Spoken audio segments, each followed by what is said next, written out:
यह कहानी एक ऐसी लाड़ियचकी की है जो असम घूमने जाती है और जहां पर एक होटल में उसके साथ एक भूतिया वाकया पेश आता है।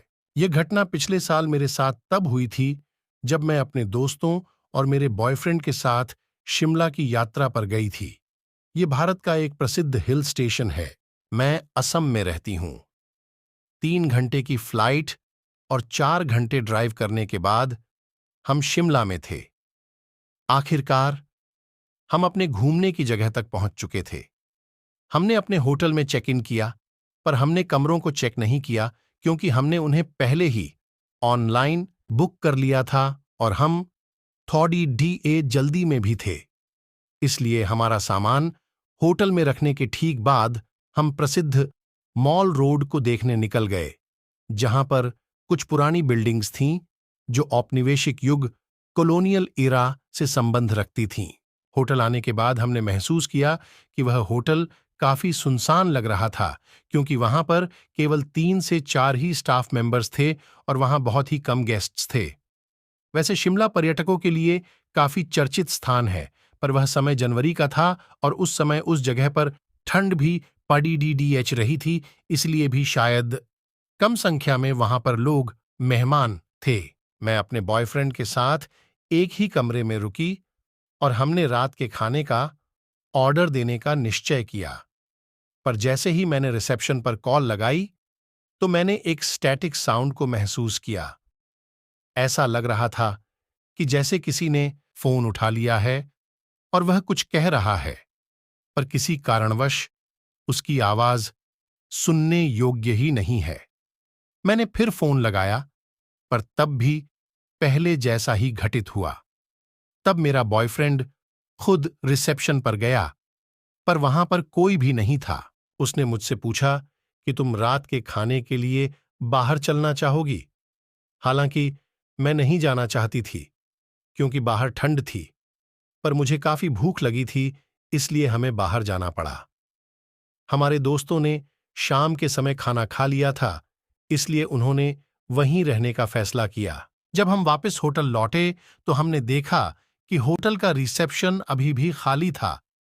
हमने सोचा कि शायद यह होटल सस्ता होने के कारण यहाँ की हॉस्पिटैलिटी, अतिथि सत्कार इतना अच्छा नहीं है जितना बर्थडे होटलों का होता है। मैं तरोताजा होने के लिए वॉशरूम गई। अंदर मैंने वॉशरूम के दरवाजे पर हल्की हल्की सी दरवाजे को खटखटाने की आवाज सुनी, तो मुझे लगा कि यह मेरा बॉयफ्रेंड होगा। तो मैंने उससे कहा कि 2 मिनट रुको, पर दरवाजे पर खटखटाने की आवाज आती रही। तो मैंने दरवाजे खोलकर उससे कहा कि तुम्हें क्या समस्या है, तो वह अपने मोबाइल में गेम खेलता हुआ मेरी तरफ आश्चर्य के साथ देख रहा था। यह काफी अजीब था क्योंकि मैंने साफ रूप से कुछ तो सुना था, पर मैंने सोचा कि शायद बाहर ठंडी तेज हवा चल रही है, जिस कारण से भी किसी प्रकार की आवाज हुई होगी जिसे मैंने सुना होगा। चूंकि हम थक चुके थे, इसलिए जैसे ही हम बिस्तर पर लेटे, हमें नींद आ गई। ठीक आधी रात के समय मुझे ठंड लगने लगी। जैसे ही मैं उठी तो मैंने उठकर देखा कि कंबल मेरे ऊपर नहीं था। मैं अच्छे से सोती हूं तो यह कहना गलत होगा कि मैंने तीनों कंबलों को मेरे ऊपर से हटा दिया होगा। मैंने घड्डी की ओर देखा। रात के 2:05 AM बज रहे थे। मैं बाथरूम में गई, पर जैसे ही मैं अपने हाथ धो रही थी कि तभी मैंने एक आवाज सुनी और एक सिक्का मेरी तरफ लुढ़कते हुए आ रहा था। मैं आश्चर्यचकित थी क्योंकि हमने अपने कपड़े बाथरूम में नहीं रखे हुए थे, इसलिए यह सिक्के वाली घटना घटित होना संभव नहीं था। एक क्षण के लिए मैं उसी जगह पर जम गई। मैं हिल नहीं पा रही थी। मैंने अपने शरीर में कंपकपी सी महसूस की। मैंने फिर से दरवाजे पर उन्हीं हल्की हल्की दरवाजे को खटखटाने की आवाज सुनी। इस क्षण मैं चिल्लाना चाहती थी। मैंने अपनी आंखें बंद की और मैं प्रार्थना करने लगी, और आवाजें बंद होते ही मैं तेजी से पलंग की ओर बढ़ी और मैंने अपने बॉयफ्रेंड को जगाया, जिसने कुछ भी सुना था।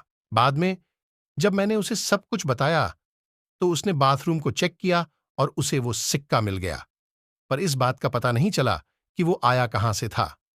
मैं पूरी तरह से डर गई थी, पर मेरे बॉयफ्रेंड ने किसी तरह मुझे समझाया और कहा कि आज रात हम यहां रह लेते हैं और कल सुबह होटल बदल लेंगे। मैंने उसे गले लगाया और मैं सो गई। अगले दिन बाथरूम का इस्तेमाल करते समय मैंने दरवाजे को खुला रखा। उस होटल को छोड़ते समय रिसेप्शन पर कुछ स्टाफ मेंबर्स थे। हम जब उन्हें हमारा होटल का अनुभव बता रहे थे, तो वे ऐसे व्यवहार कर रहे थे जैसे वो इसके आदी हों। उन्होंने हमसे कहा कि ऐसा होता ही रहता है यहाँ। जब हमने दूसरा होटल बुक किया, तो हमें वहां ऐसा कुछ महसूस नहीं हुआ और उसके बाद हमने अपनी यात्रा पूरी की।